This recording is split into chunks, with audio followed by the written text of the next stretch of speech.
Kobold has wares if you have coin.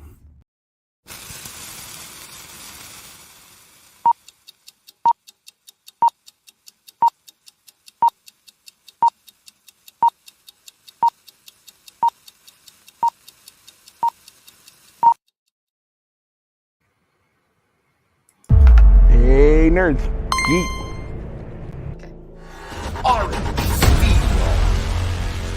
Rain, making it rain, making it rain, making it rain. Check it. Check it, nerds.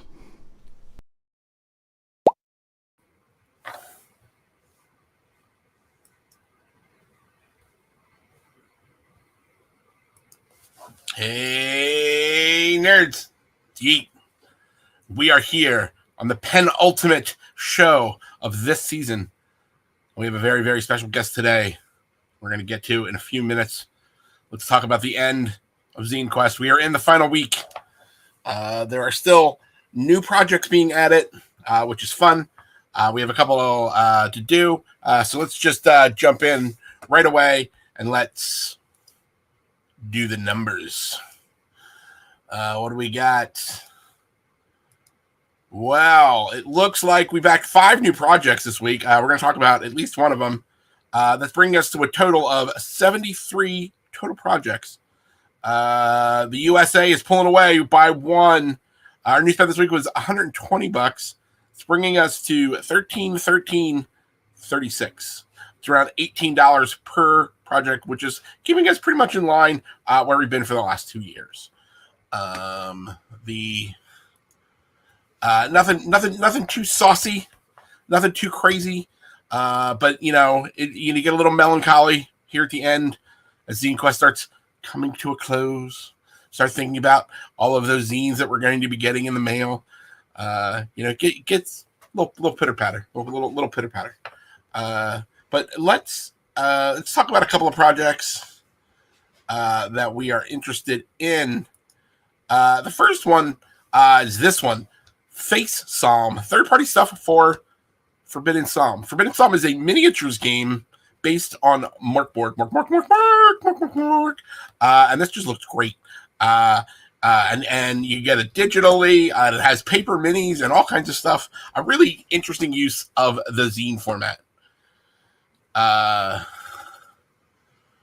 Another project that just came out, Castle Elkenstone, a horror scenario by by Jacob Fleming.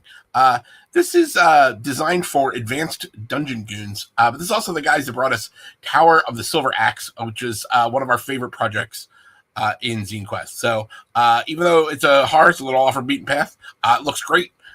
Excited. As we're getting near the end, went looking for some projects that were low on funding numbers that are close. We found that Subterranean Fighting Freaks just needs a couple more baggers. So if you're into animals that become freaks, then you should probably check this one out. Maybe give them a little boost. All right. Now, for our very special guest, I'd like you all to meet my friend and yours, Phil Reed. Hey, Phil. How are you? I'm okay. How are you? I'm doing great.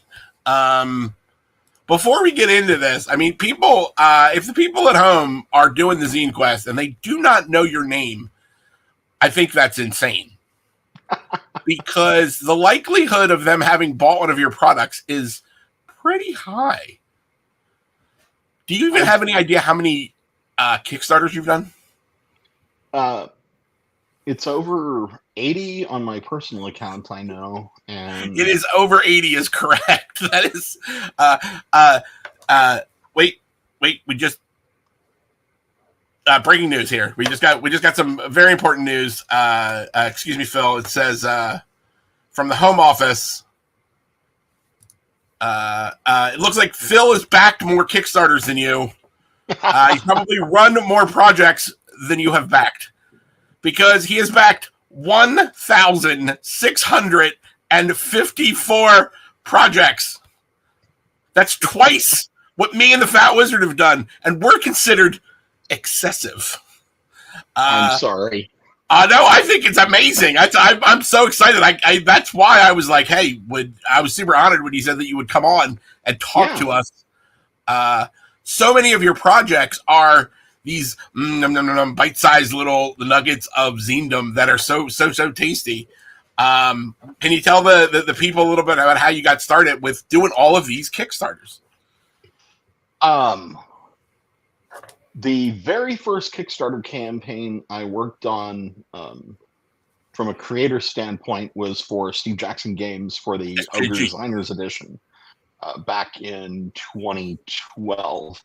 And that's early times. That was a lesson in what not to do. Yeah, sure. And since then, I ran some toy projects. I made a couple different, 12 or 13 different toy books now that I think about it. You've written a bunch of like guides to toys and that kind of stuff. Yeah, I did 3 different books on Star Wars advertising in the 70s and 80s. I did a couple Transformers books. I did a G.I. Joe book. I did a couple action figure marketing books in the 70s and 80s.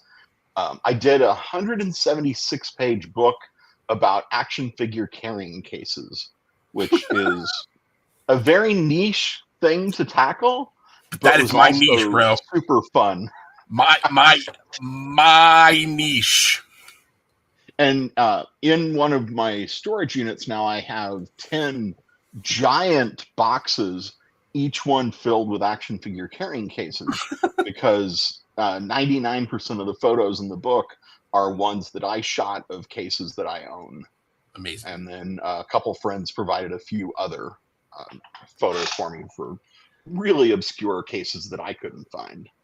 And then 2018 decided to get back into doing some RPG projects on my own. I hadn't really done any of that since 2006, 2007, because I had been spending all my time running Steve Jackson Games. I was just saying, in the minds of Steve Jackson. Yeah, and last year, for a variety of reasons, I decided it was time to not do that anymore.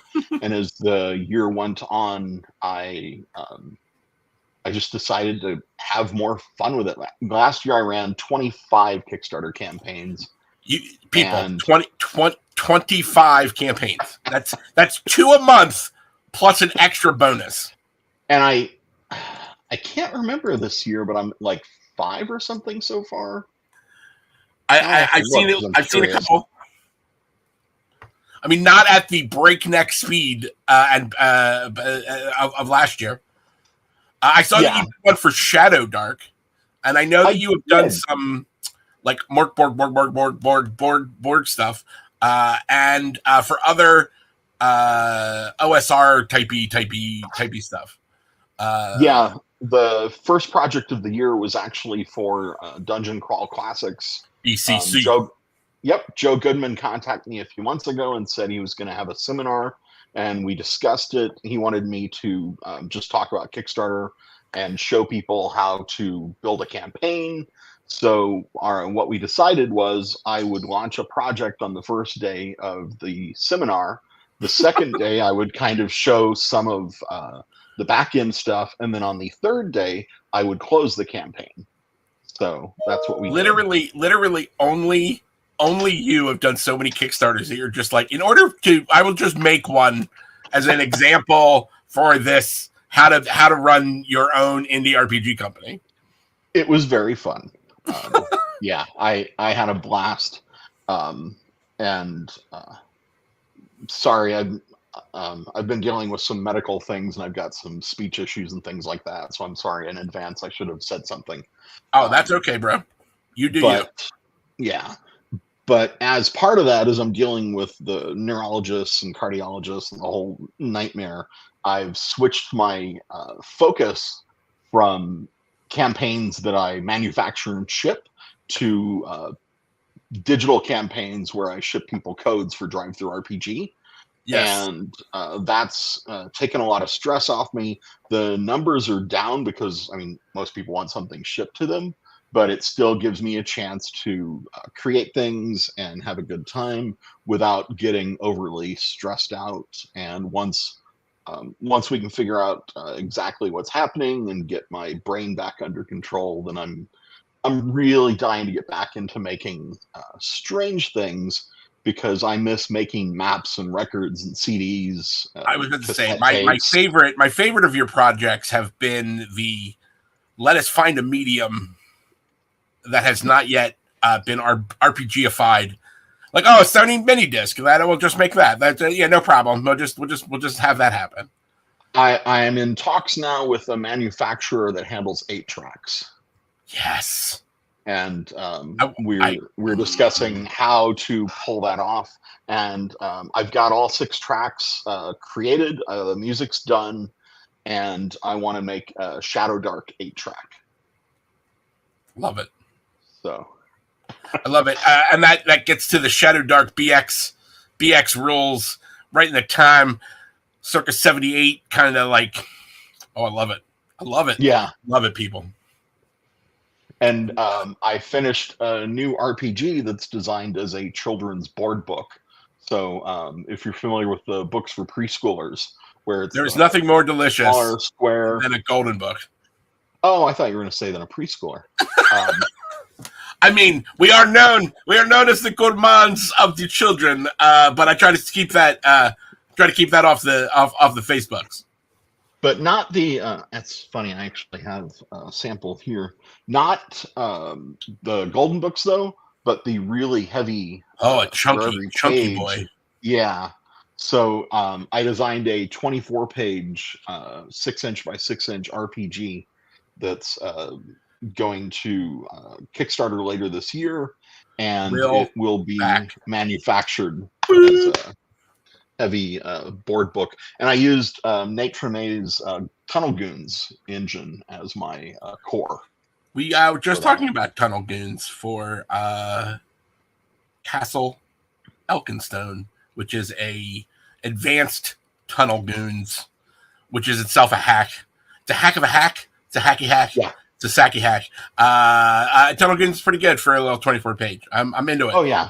I will auto back that. I will slap back without even looking at. I will figure out what I'm paying after I have agreed to buy it. That is my kind of project. The other thing I'm working on, but it's going to have to come later, is I want to make a big book. A big book. Just to do it. Yeah. Well, like this. That's a big book. This is a G.I. Joe book. You and I have definitely have a book in common that I bought and you bought, which was the Kenner action figure by the really big Ready 5, the big giant. Yeah. The only book I own that came with a warning label that said, "Do not read this laying in bed because you could drop it on yourself." Yeah, it's like the 2 giant Goodman Games Judges Guild books. Yes. It is that size. It is like the Glorantha map book.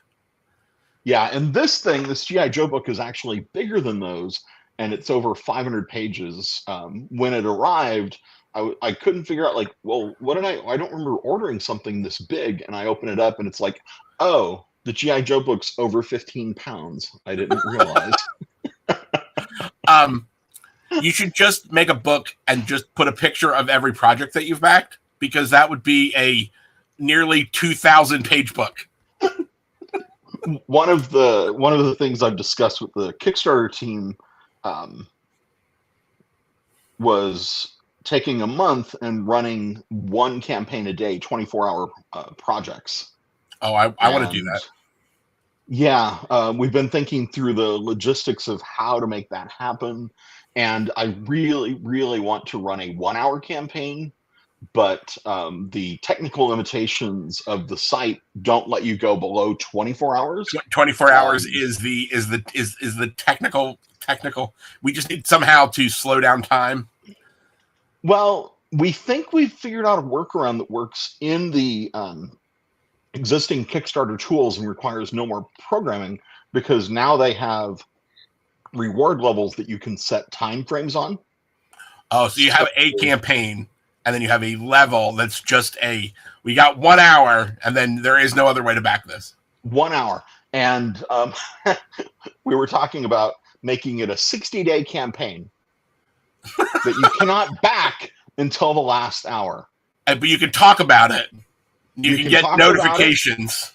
You can follow it, but you cannot back it. Mind blown. I love it.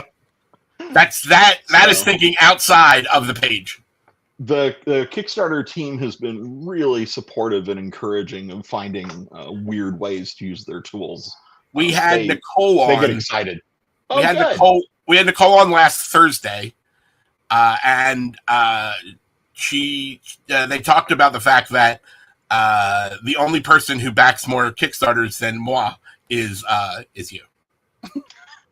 Well, Nicole's awesome, so I'm glad you have. Oh man! Oh, phew. The lights went out here for a second. Uh-oh. No, we're all good. Just low latency. Internet, come on. Push it. All right, there we go. All right. Well, Phil, I have a feeling that we could talk for hours and hours and hours, but I don't want to take up all your time, and I would love to get your input via some polyhedral dice on the project that I'm working on right now. YEET makes a zine. Okay. So what I need you to do is to roll all of the polyhedral dice. It just doesn't matter anymore about the D4 or the D6. Roll everything but the D4 or the D6, or roll one? Roll everything but. Okay. And that includes the weird 10. The percentile 10? Yes, the 10's 10. The hundreds die. Back in my day, we didn't do that. Oh, I don't actually have a hundreds die. That's crazy. Wow. You have 2 D10s? Open my Marvel Superhero set. I mean, you can just roll a D10. Does that count? Yeah, you could roll 14. DCC action. All right. So let me roll. What we've been doing, Phil, is we've been asking people to roll dice, and we've been knocking things off of this list. And so we know that the genre is scary horror, and we know that the genre twist is that it's going to be steamy. But so our first big question for you is what aren't we going to include as part of the core loop, which is what did you roll for a D10? All right, here we go. D10, I rolled a 1. 1. So this zine will not be about eating. Oh. I mean, you got to go with the way the chaos rolls. All right. The nerd chrome. What kind of chrome? What is your D10s? You didn't have one, so roll that 10 again. Okay. 6. 6. Oop. You know what? We already did that one, so that's good. Give it another roll. Okay. I'm going to give you some special powers. 7.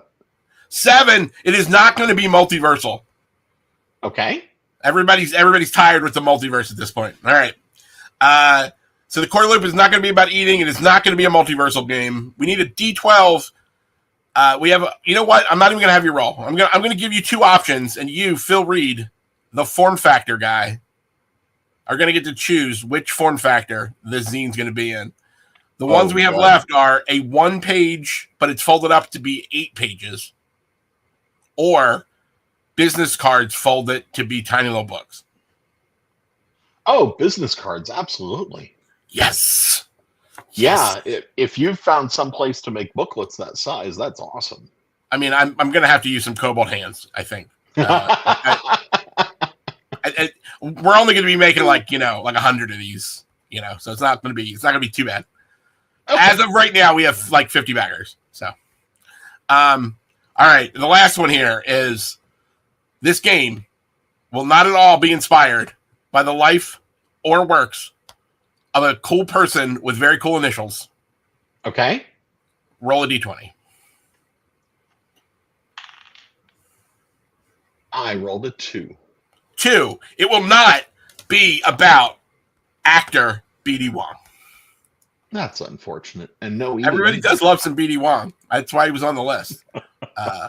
But so what we learned today is it's going to be little tiny business cards, and it's not going to be about BD Wong, and it's not going to be about the multiverse. So very excited. If you at home are backing the Kickstarter, you can go. There are polls that you get to play along, just as we have been rolling the dice. We will be doing that until the end of the week when we end Yeet Makes a Zine.